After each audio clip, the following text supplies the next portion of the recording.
And good morning from Bangkok, Thailand. Hope you're all having an amazing day. I got up a little bit early this morning to make this video, so here you go. I got a little bit sleepy in my eye. But I just wanted to say thank you for all your support. I've been really appreciating the comments and questions. And this is what makes the community grow. And we learn from each other. And that's one of the wonderful things about creating this channel. I get a chance to also grow myself. But I wanted to kind of answer and also address a couple questions and comments I got the other day in my episode where I turned 47 and retired. And in this episode, I mentioned a couple things that I think I might have been, misspoke, or I guess I didn't take it into consideration that sometimes I can make things sound a little bit more confusing based upon my kind of thought process of making these videos, because I'm doing this real time, so I'm not reading from a script or anything like that. So sometimes I say something and then I kind of have to go back and reflect on it. And after you guys mentioned these comments about, one of them was about debt, that just because you're not in debt, that you're retired or something to that effect. And of course, there are a lot of retirees that are in debt. And of course, that's never my intention, saying that just because you're not out of debt that you're retired. And sometimes, you say something and you kind of assume that people would understand. At the same time, one thing about YouTube I should understand is that you should never assume. So I'll try to be more clear on my message. And let me go ahead and clarify what I was trying to say in reference to the debt thing. I mentioned before, I'm really passionate about people getting out of debt, because in the United States, debt has gotten just totally out of hand. And if you're from the United States, you know what I'm talking about. Debt has just gotten crazy. So one of the passions of this channel, above that of showing you guys how to retire, or above that of talking to you guys about finance, I really am encouraging you to get out of debt. But debt is one of the factors that helps you to contribute you to become financially free, financial freedom, financial independence. And then financial independence will then lead you to possibly retire early. And the focus of the retirement aspect, and when I'm talking to you guys, is about retiring early versus that just traditional retirement. But if I was to tell you, okay, this is how you want to retire early, as a kind of a model, first thing you do, get out of debt. There you go. That's the first thing you want to do. Second thing, you want to start investing, and you want to invest your money towards your future. And the third thing, you want to become financially free. So what does it mean to be financially free? And for me, my definition of financial freedom is when you're debt free, and also you have, a life reserve. A life reserve for me is when you can go about your day and you don't have to work, because you have money that will cover you not having a paycheck. And traditionally people would say, you want to have it anywhere from 3 to 6 months. For me, I would say have a year. If you can have a year where you could just take a sabbatical, don't have to work, and you're perfectly fine, and you can cover any emergency, and there you go. You're out of debt, have all this money, have a sabbatical, go enjoy life. That to me is financial freedom.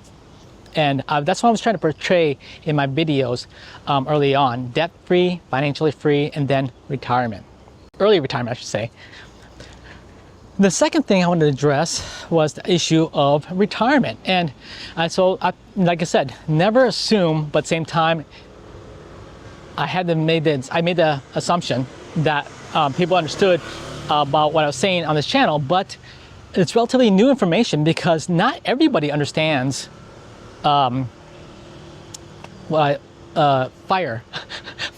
financial independence, retire early, and the people that are retiring early. And for me and my wife, we retired early. And so I didn't think about it. I just said retirement. I always say retirement. And I don't really say retire early, I just say retirement. I'm retired. But then I thought about it for a moment after hearing some comments and questions, and it reminded me of my conversation with my mother. When we decided to retire and move to Costa Rica, we didn't tell anybody till that moment that we went home to visit my family in a different state and told them. And I had the conversation with my mother. And that's basically her comment was, how can you be retired? And I was kind of confused. I was like, well, I'm financially set up. I have savings. I have investments. I have money coming in. Don't have to go to work a traditional job anymore. And she was just couldn't understand how that was possible. Also, she didn't realize how much we were saving and investing. So that got me to a point of realizing that there are a lot of, I guess, baby boomers, or even people in my generation, Gen X, that maybe don't realize what retiring early is or how it works. That they are more used to the traditional way of retiring, where you get a pension at the age of 65, around there, and then you sit at home, go fishing. So I don't know what you do in retirement at that age, but the traditional age, I should say. But there is other ways of retiring. So just because I retired early doesn't mean I'm not retired in the traditional sense. So that also got me to a question that I get a lot too, in the comments a lot, where people say, Griff, you're doing YouTube. You're not retired. And I guess theoretically speaking, you could say, yes, I'm doing YouTube, and theoretically speaking, yes, you could say I'm not retired. But in my opinion, I am retired. And just because I have a hobby in retirement doesn't mean that I'm not retired. I don't think I brought this up in my videos before, but I have what traditional people have in retirement. I have a 401k, I have a Roth IRA, I have an IRA, I have a stock portfolio, I have an ETF portfolio. So I have multiple, mutual fund portfolio. So I have multiple portfolios, different investments. Also, we have a rental property. So we have passive income coming in. And I mean by passive income from rental property is the fact that, one, we don't owe any money on it. Two, we have property manager that manages it. So pretty much it's hands off. All I do is get money in my bank account every month. So there you go. That is what I consider to be retirement, because I don't have to do a job that the traditional 9-to-5 job that need to make a paycheck. So I don't need a paycheck. Oh, you know what? This also reminds me of, and kind of better explain to you guys what I think about retirement and also not retirement. I have a neighbor back when I lived in the States. And my neighbor loved taking care of flowers, gardening. She's retired. She was the traditional retired age, so she's retired, and she had a wonderful front yard, land, with all the flowers and whatnot, and also she did gardening in the backyard too with the fruits and vegetables, and so she loved that as a hobby. And some of the neighbors saw her front yard and said, "Oh, could you help with my front yard?"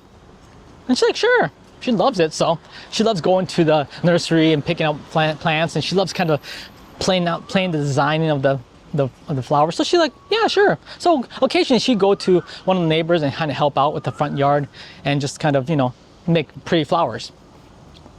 That's what she enjoyed to do. That was her hobby.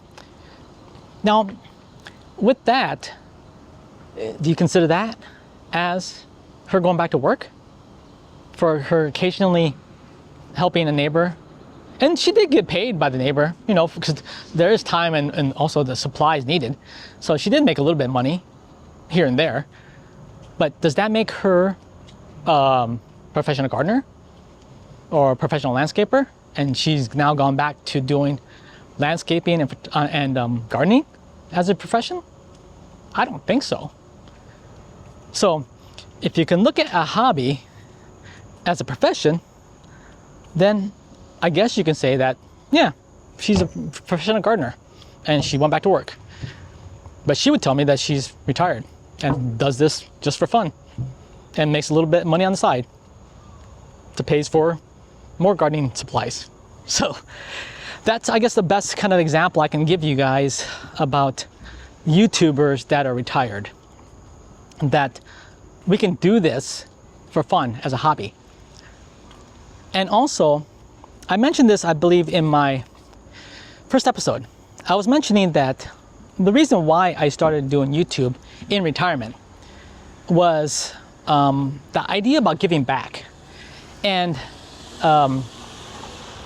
if you guys follow Dave Ramsey talks about kind of like the baby steps of how to, you know, become financially free and retire and debt free. And one of the things that he talks about in the baby steps is one of the final steps, and that's to give back. And you don't have to always just give back just by monetary money. You can also give back in terms of your time, your knowledge and wisdom, your experience. And so that's what I decided to do. I decided to give back through doing YouTube, to give back my knowledge and experience of how I was able to retire early. So that is the main reason why I did the YouTube channel, and I'm creating these episodes for you guys to watch. So I hope that kind of helps you to kind of understand me better, as well as the channel better. But at the same time, I don't want to take away or diminish your comments or questions, because they're all good. Good or bad, I appreciate them all, because they all help create a channel where we can have conversations. And that's ultimately what I want to do. Create a community where we can have a channel where we can talk about all these different things and also agree to disagree. Because the way you may see things may be different from my vision, and vice versa. And that's okay, because we're not all created equal. So whether it be, like I said, good or bad comments, or good or bad questions, it's a matter of how we perceive it. And I will never perceive even the bad questions in a negative way, because as you watch my previous episodes, I'm all about attracting good energy and pretty much distancing myself from bad energy. That's the way I live my life, and that's how I'll live this channel. So feel free to leave any comments. Also, if you guys can do me one favor, if anything, on the channel, just respect one another. That's all I ask. Because ultimately, I want to create this community where we all help each other out to get a goal of everyone to become debt-free, financially free, and live happy lives, and that's it. So, but I want to make this episode just to kind of clarify some of my comments from my episode when I said I turned 47 and retired. And that's about it for today. Have yourself a wonderful day. Make sure to stay positive, and we'll see you back next episode. Bye-bye.